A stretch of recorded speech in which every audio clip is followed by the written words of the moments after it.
40 jours de jeûne inspirés sous le thème « Bâtir ma maison par la prière ». Jour 33. Assurez votre croissance par la tentation. Femme d'impact, volume 2. La croissance spirituelle se mesure par votre capacité de prendre le bon côté de la tentation.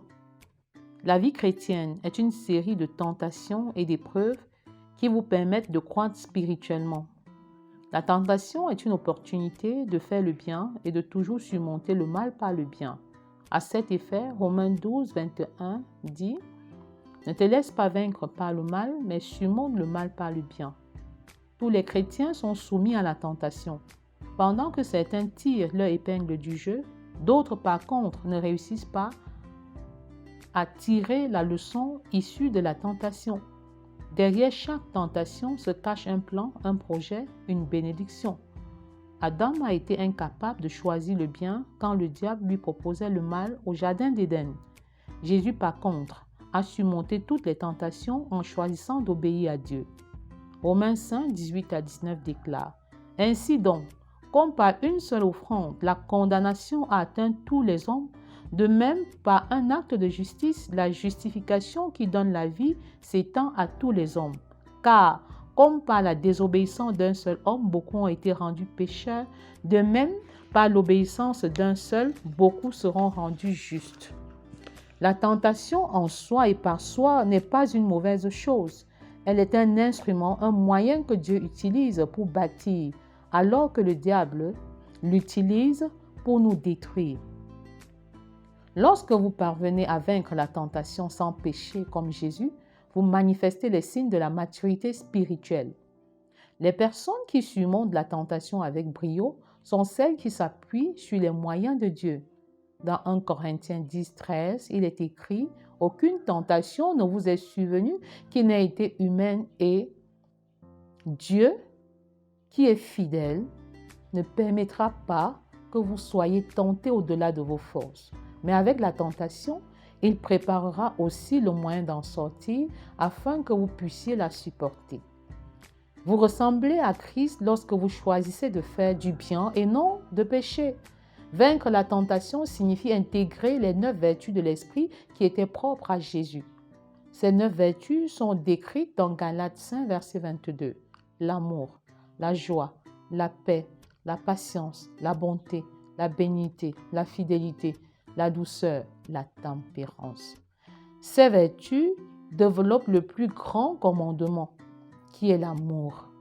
L'amour de Dieu et l'amour du prochain.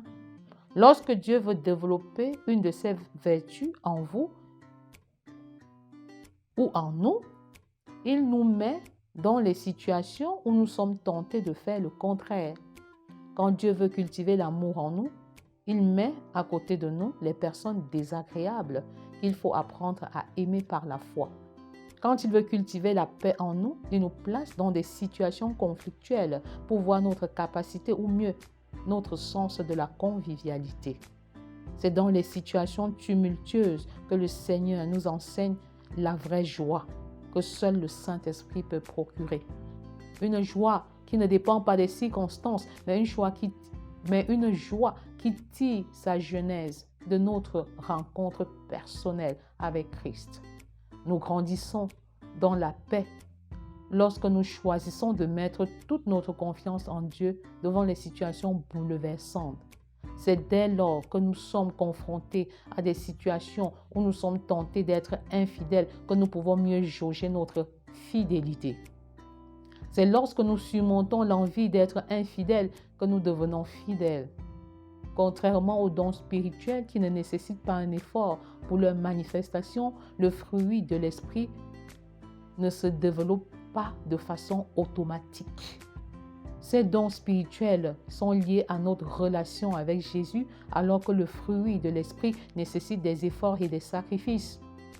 Ainsi, plus vous grandissez dans votre foi en produisant le fruit de l'esprit, plus vous avez la capacité de vaincre la tentation. Lorsque vous manifestez les qualités du fruit de l'esprit, vous êtes en train de développer un bon caractère. C'est un processus long et douloureux, qui dure toute la vie. Tant que nous vivons, nous aurons toujours des qualités à développer pour être à l'image du Christ. La persévérance est un atout. Le diable utilise des méthodes classiques pour nous tenter. Vaincre la tentation signifie identifier ses ruses et surtout se concentrer sur Dieu qui nous donne les moyens adéquats pour réussir dans l'adversité. Ces 4 ruses sont le désir, le doute ou la peur, la tromperie et la désobéissance. Le désir est intérieur à nous et naît de notre cœur, tout comme le péché vient du cœur. Marc 7, 21 à 23. Car c'est du dedans, c'est du cœur des hommes que sortent les mauvaises pensées, les adultères, les impudicités, les meurtres, les vols, les cupidités, les méchancetés, la fraude, le dérèglement, le regard envieux, la calomnie, l'orgueil, la folie. Toutes ces choses sortent du dedans et souillent l'homme. Vaincre la tentation est un signe de maturité. Vous pouvez vaincre la tentation en vous appuyant sur 4 stratégies importantes, à savoir ne pas vous concentrer sur le problème ou sur la tentation. Fixez les regards sur Dieu en ignorant les tentations. Occupez vos pensées par la parole de Dieu et enfin confessez vos luttes à d'autres personnes dignes de confiance. Prions à présent. Père, nous te présentons les célibataires de la terre, nos célibataires en famille, dans nos communautés, dans notre voisinage. Et nous prions afin que tu leur accordes la grâce de résister fermement à la tentation liée au sexe, aux idées et aux pensées impures. Étant donné que le péché naît dans la pensée et que les pensées influencent leur destinée, Père, nous supplions afin qu'ils ne soient pas animés des pensées négatives, qu'ils fassent attention à tout ce qu'ils consomment, à tout ce qu'ils voient, à tout ce qu'ils regardent, à tout ce qu'ils écoutent, à leur compagnie. Que la masturbation ne soit pas leur partage.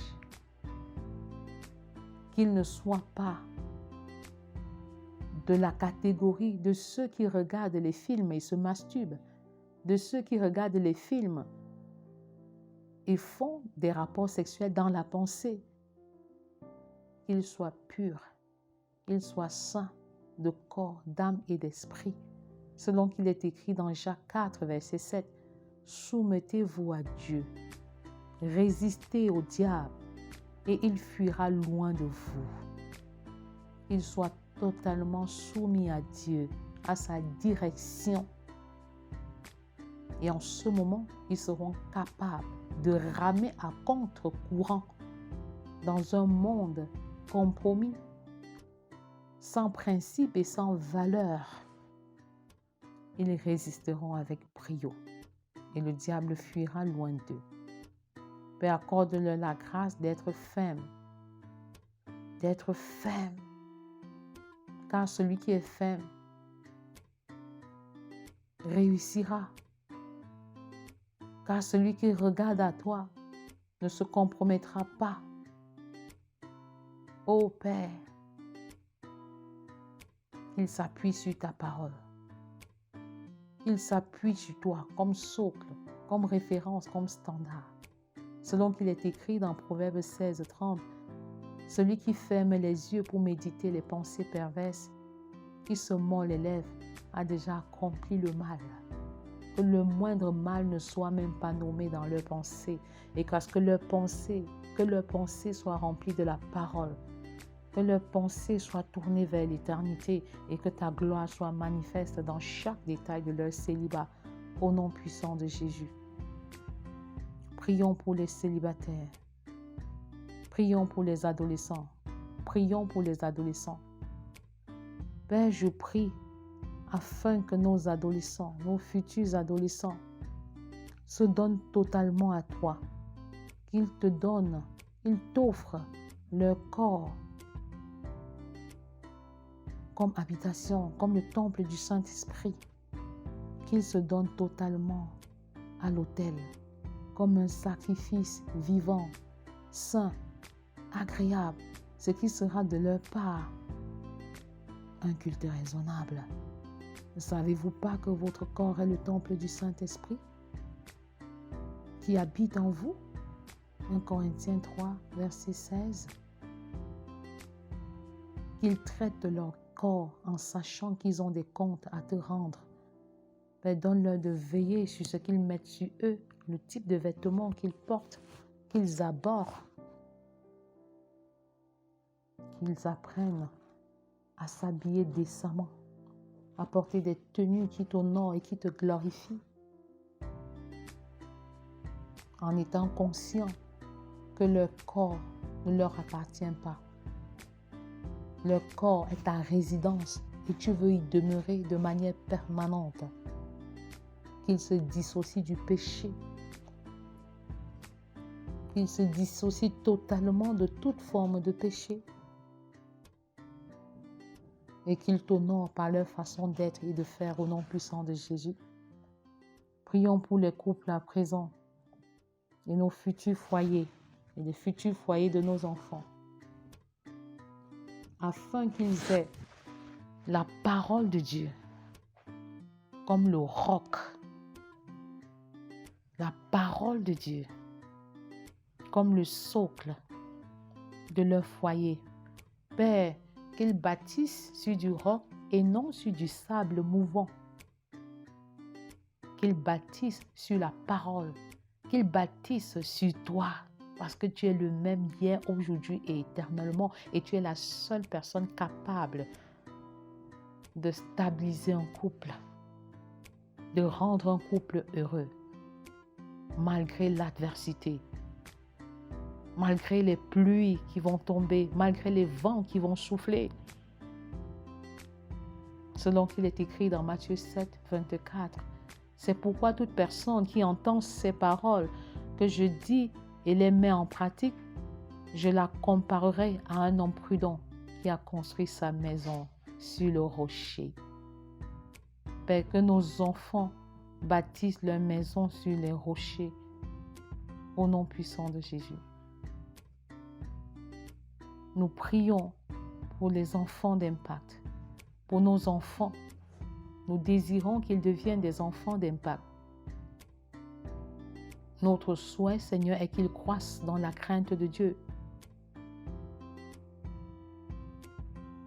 Qu'ils te craignent, qu'ils t'honorent, qu'ils t'élèvent. Selon qu'il est écrit dans Jérémie 31, 33 à 34, « Je mettrai ma loi à l'intérieur d'eux. Je l'écrirai dans leur cœur. Je serai leur Dieu et ils seront mon peuple.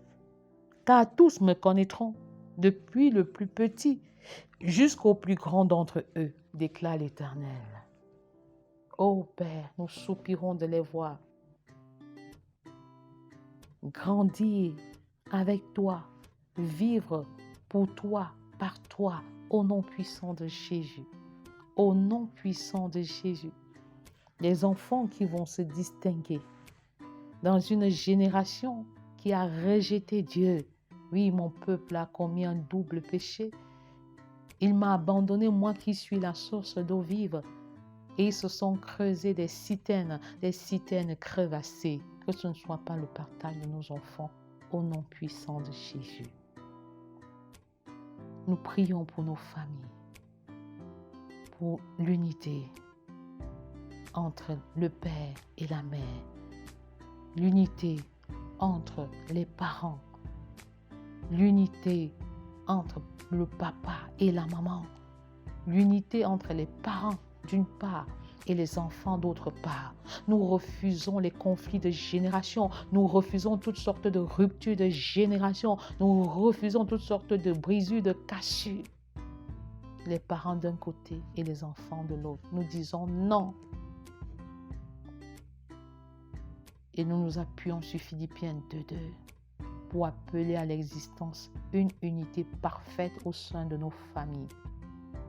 Rendez ma joie parfaite en vivant en plein accord. Que nos familles soient dans un accord qui t'honore et qui te glorifie au nom puissant de Jésus. Amen.